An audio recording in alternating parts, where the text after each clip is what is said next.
In honor of my favorite holiday, Halloween, I made horror icons out of Lego. There's a total of 12 figures, so without further ado, let's get into it. The first figure is the only hero in this showcase, Van Helsing.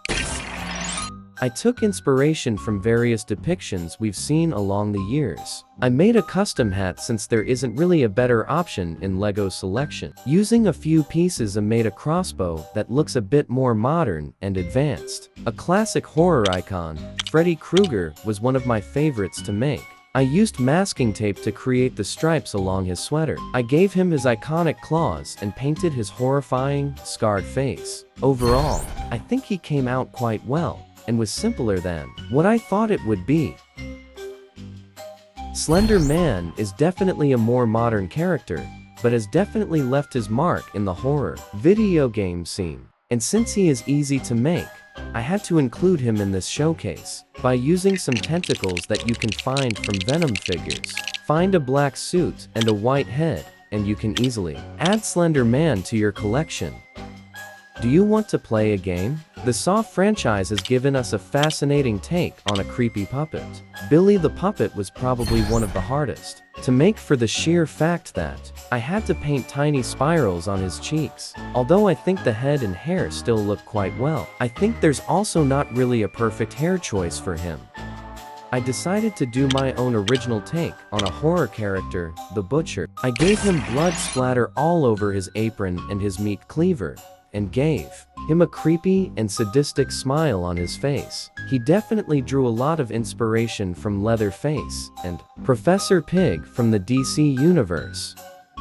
A staple of the Halloween season, Dracula just had to be in this showcase. My vampire collection is definitely increasing. I gave him a fancy red vest and a diamond cane to make him appear wealthy and distinguished. I added red accents to his cape and collar to add a bit of flair as well. Overall, I'm really pleased with his appearance.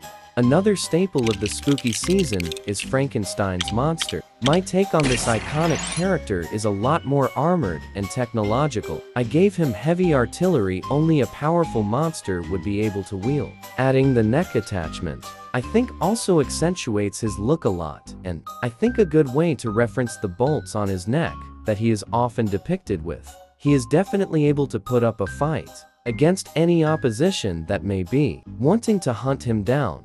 Hands down, my favorite figure in this showcase is Sam from Trick or Treat. I think I absolutely nailed his look down to the texture of his mask and pigment of it too. I used masking tape to get the right texture and mix several colors to get the right tint of dark tan. Although not an exact match, still really close. I also made him a custom pumpkin lollipop that he uses as a weapon in the movie. This next figure is no horror icon, by no means, but I constantly see these types of costumes in Halloween stores. A steampunk themed character. I added all the various elements, the brown and gold color scheme, the hat, the goggles, the mechanical limbs, and retro weapons. I think I managed to portray this theme really well, and I think the long trench coat really sells this look altogether. But that's not all. I also built a mechanical companion to aid him in his journeys.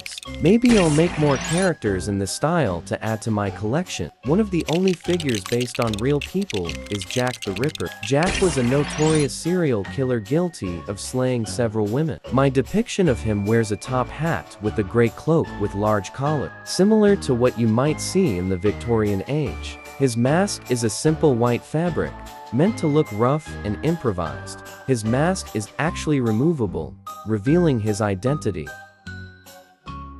A character that surely gave us a lot to talk about after his movie release is Art the Clown. The sadistic, gore-loving maniac quickly became a modern horror icon. For his head, I actually used a K-Nex head to him a more slender and defined face shape. Made a bald cap to add his tiny hat to, and gave him giant clown shoes. Maybe I'll make him a bloody suit in the future, as his suit doesn't stay clean very long.